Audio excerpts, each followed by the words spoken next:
Good morning class. Now start मूल अधिकार।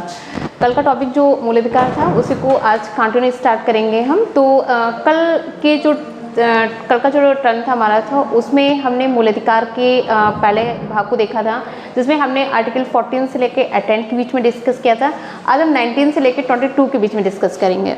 तो हम अपने मूल अधिकार के टॉपिक को कंटिन्यू स्टार्ट करते हैं। तो मूल अधिकार के बारे में आप सभी को कल पता होगा कि मैंने आपको बताया था कि मूल अधिकार क्या होते हैं।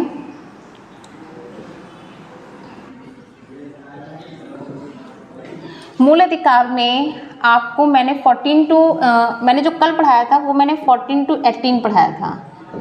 कितना कल पढ़ाया था हमने? कल हमने 14 टू 18 पढ़ाया था। आज हम आपसे 19 टू 22 को डिस्कस करेंगे।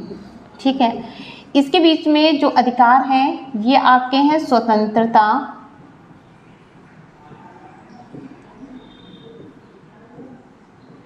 कौन से अधिकार हैं ये? स्वतंत्रता का अधिकार, स्वतंत्रता का अधिकार है।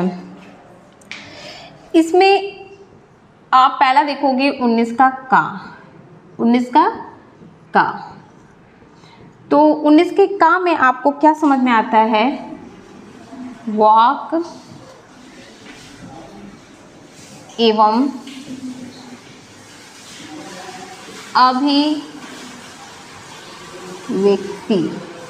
वाक एवं अभिव्यक्ति। क्या समझ में आता है बच्चों? वाक माने बोलना, वाक माने बोलना। पहले 19 के का को हम बहुत ही नॉर्मल वे में समझेंगे। तो 19 का क्या बोलते हैं? 19 का ये कहता है कि हम स्वतंत्र हैं अपनी बात को दूसरे के सम्मुख कहने में। हम स्वतंत्र हैं अपनी बात को दूसरे के सम्मुख कहने में, अपनी अभिव्यक्ति को दूसरे के सामने प्रस्तुत करने के लिए हम स्वतंत्र हैं। तो अपनी अभिव्यक्ति यानी कि जो हम सोच रहे हैं, जो हमारे विचार हैं, जो हम करना चाह रहे हैं, या जो भी हमारी अपनी अभिव्यक्ति है, अपने आप को प्रदर्शन करने की जो युक्ति है, उसके लिए हम क्या हैं? उसके लिए हम स्वतंत्र हैं कि अपनी बात को हम दूसरे के सामने प्रस्तुत कर सकते हैं। इसके लिए हम क्या हैं? स्वतंत्र हैं। तो 19 का बच्चों क्या कह रहा है कि हम अपनी बात को कहने के लिए दूसरे के सामने क्या है? स्वतंत्र हैं। तो वाक अभिव्यक्ति मतलब अपना प्रस्तुतिकरण करने के लिए हम स्वतंत्र हैं। इसके बाद में सेकंड आता है 19 का ख। इसके अंतर्गत आता है सभा, सभा एवं सम्मेलन, सभा एवं सम्मेलन। ठीक है, तो इस अनुच्छेद के माध्यम से आप क्या कर सकते हो? आप सभा बना सकते हो और इसके तहत आप कहीं पे भी सम्मेलन कर सकते हो। आपको सभा और सम्मेलन करने की स्वतंत्रता आपकी मूल अधिकारों के अंतर्गत आपको दी गई है। ठीक है, सभा में क्या है? जैसे आपने देखा होगा कि कोई भी स्कूलों में सभाएं होती हैं, कहीं भी सम्मेलन होता है, स्कूलों में होते हैं। तो इस तरह से जैसे संगीत का सम्मेलन होता है, ठीक है, अपनी अभिव्यक्ति को करने की स्वतंत्रता होती है। तो प्रत्येक जगह पे क्या है कि हम जो है वो स्वतंत्रता हम कर सकते हैं। हमारे पास सभा और सम्मेलन की स्वतंत्रता है, हम कहीं पे भी सम्मेलन पुट अप कर सकते हैं, कहीं पे भी हम सभा बना सकते हैं। इसकी स्वतंत्रता हमको दी गई है। इसके बाद में देखेंगे नेक्स्ट, इसके बाद आता है तीसरा 19 का का। 19 के गा में आपका आता है संगठन,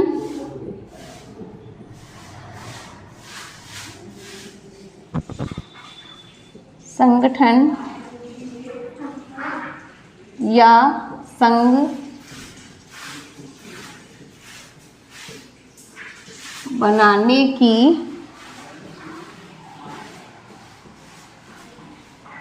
स्वतंत्रता, संगठन या संघ बनाने की स्वतंत्रता। तो 19 का गा आपको स्वतंत्रता देता है कि आप अपनी इच्छा के अनुसार कोई भी संगठन बना सकते हो, कोई भी संघ बना सकते हो, और उसके लिए आपको किसी भी तरह से कोई दूसरा समुदाय फोर्सली मना नहीं कर सकता है, क्योंकि ये आपका एक लीगल अधिकार है जिसके तहत आप अपना संघ और समुदाय बना सकते हो। तो किसके लिए स्वतंत्रता दी गई है? संघ और समुदाय के लिए स्वतंत्रता दी गई है। नेक्स्ट इसके बाद में 19 का घ।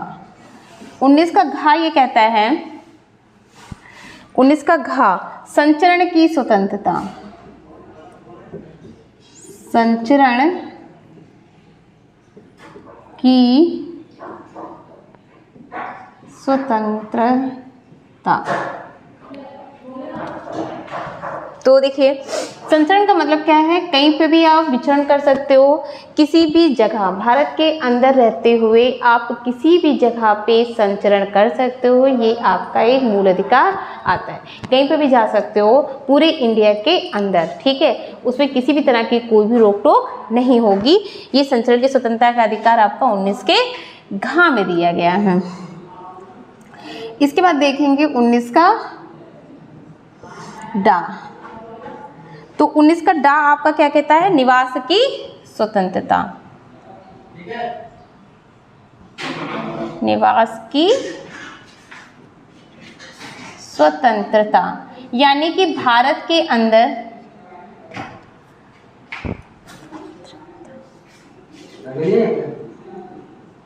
निवास की स्वतंत्रता। देखिए, इसमें हम देखेंगे कि 19 का डा ये कहता है कि भारत के अंदर रहते हुए आप कहीं पे भी क्या कर सकते हो? निवास कर सकते हो, ठीक है। निवास करने की स्वतंत्रता पहले कहीं पे भी आपका, जब तक आर्टिकल 1970 का समापन नहीं हुआ था, तब तक क्या था कि हम कहीं पे भी स्टे नहीं कर सकते थे, जम्मू कश्मीर को छोड़ के। लेकिन प्रेजेंट टाइम उसका समापन के बाद में अब आप कहीं पे भी स्टे कर सकते हो, आप किसी भी तरह से कोई भी बाउंडेड नहीं हो, ठीक है। तो आपका 19 का घ ये कहता है, 19 का डा ये कहता है कि आप स्वतंत्र हैं कहीं पे भी निवास करने के लिए। इसके बाद में देखते हैं 19 का छा।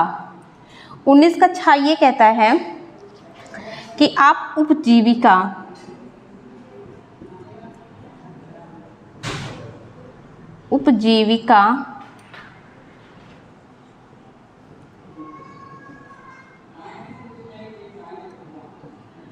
आदि की स्वतंत्रता। उपजीविका आदि की स्वतंत्रता। उपजीविका बोले तो आपका पेशा, इसका मतलब क्या होता है? आपका पेशा या आपकी वृत्ति, जो आप व्यवसाय करना चाहते हो। तो देखा होगा आपने कि जब वैदिक काल था तो ब्राह्मणों और इनको अलग अलग वर्णों के क्रम के आधार से जो उनका क्रम होता था, जो उनका जो कार्य होता था, उसके अकॉर्डिंग हम उनको वर्ग में रखते थे। जैसे अगर ब्राह्मण है तो उसको शिक्षा का काम करना है, अगर वैश्य है तो उसको व्यापार करना है, अगर शूद्र है तो उसको दास का काम करना है, अगर क्षत्रिय है तो उसको सिपाही का काम करना है। प्रेजेंट टाइम आप इस चीज़ को समझ रहे हो। हम रोज़ाना क्या देखते हैं? शिक्षक है तो शिक्षक में कोई भी होता है, चाहे गुप्ता हो, चाहे आपका SC OBC, एवरी आपका जो भी बंदा है वो आपका इस विभाग में जॉब कर रहा है।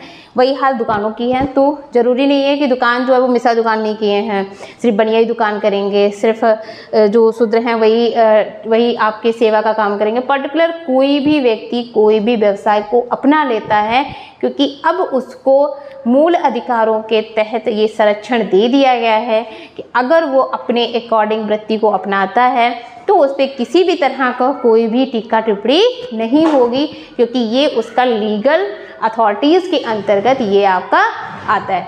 तो आप कोई भी व्यवसाय अपना सकते हो अपनी स्वीकृति से, क्योंकि ये आपको संविधान ने मूल अधिकार के तहत आपको स्वीकृति प्रदान की है, ठीक है। तो कोई भी पेशा आप यहाँ से अपना सकते हो, क्योंकि ये आपको क्या दिया गया है? मूल अधिकार दिया गया है। इसके बाद में देखेंगे अनुच्छेद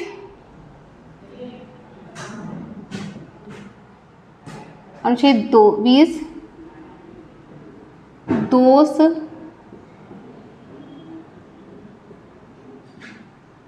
सिद्धि में संरक्षण, दोष सिद्धि में संरक्षण। ठीक है, तो दोष सिद्धि में संरक्षण का क्या है कि अगर दोष सिद्धि के संरक्षण में आप क्या देखते हो, यहाँ पे आपको समझ में आ रहा है कि जैसे पहले क्या होता था कि कोई भी अगर कोई अपराध कर दिया है तो उस अपराध के बाद में उसको एक बार में अगर दंड मिल गया है तो उसको बार बार दंड मिलता था। अगर उसने वही अपराध उसने बार बार किया है तो उसको अपराध के लिए 2 बार दंड या 3 बार दंड देते थे। प्रेजेंट टाइम आपका जो दोष सिद्धि है, इसके अंतर्गत उन्होंने 3 विधियां बनाई हैं। सबसे पहले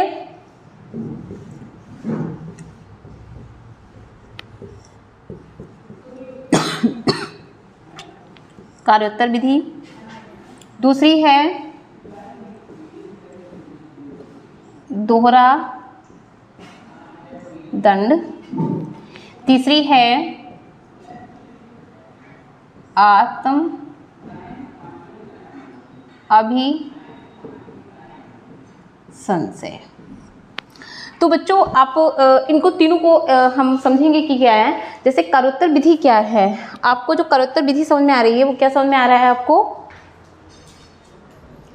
इसमें आपको कार्योत्तर विधि में समझ में ये आ रहा है कि अगर आपने मान लीजिए कि अभी किसी ने 100 रुपये चुराया, तो 100 रुपये जो है वो आज की डेट में चुराया और वो 100 रुपये की जो चोरी है वो आज की डेट में हुई, उसकी जो सुनवाई है वो आज से 10 साल बाद होती है। और उस समय आज अगर 100 रुपये कोई चुराता है तो उसको सज़ा जो है वो पेनल्टी के रूप में अगर हम 500 रुपये लेते हैं, तो अगर हम उसके बाद में देखेंगे तो आज अगर हम पेनल्टी के रूप में उससे कितने रुपए ले रहे हैं, आज अगर हम 100 रुपये चोरी पे 500 पेनल्टी ले रहे हैं, तो अगर 10 साल के बाद में वही सुनवाई होती है तो उस कंडीशन में हम 10 साल के बाद भी पेनल्टी 500 रुपया ही लेंगे। उससे कोई फ़र्क नहीं पड़ेगा कि वो सुनवाई 10 साल बाद हुई है, उस समय के नियम कानून कुछ और थे, इससे फ़र्क नहीं पड़ेगा। सुनवाई किसी भी समय हो, जो विधियाँ यूज होंगी वो आज की डेट की ही यूज होंगी।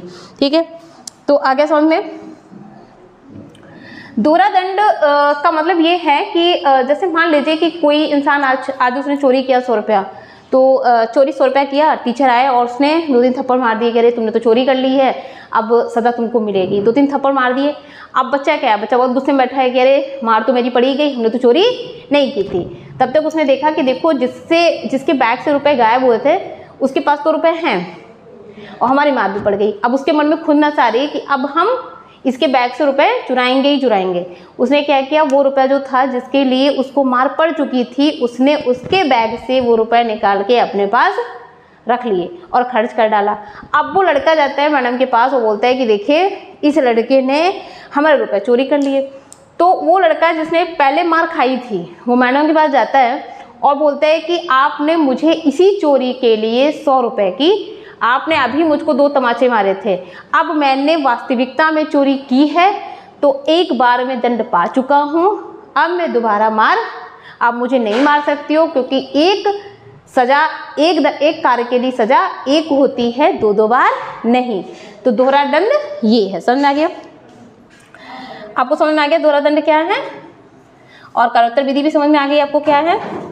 इसके बाद में हम देखेंगे नेक्स्ट है आत्म अभिसंशय। आत्म अभिसंशय का मतलब ये होता है कि आप हमें अपने पक्ष में विटनेस, जो बोलते हो ना विटनेस, ठीक है, किसी भी व्यक्ति को खुद विटनेस नहीं बनाओगे, किसी भी व्यक्ति को अपने जुर्म के लिए खुद विटनेस उसे नहीं बनाओगे। आप कौन कौन सी चीज़ें यूज नहीं करोगे, आप पॉलीग्राफी मशीन नहीं यूज करोगे, ठीक है, पॉलीग्राफी मशीन नहीं यूज करोगे। आप नहीं यूज करोगे ब्रेन मैपिंग, ठीक है, जो ब्रेन मैपिंग है आप इसको नहीं यूज करोगे। आप नहीं यूज करोगे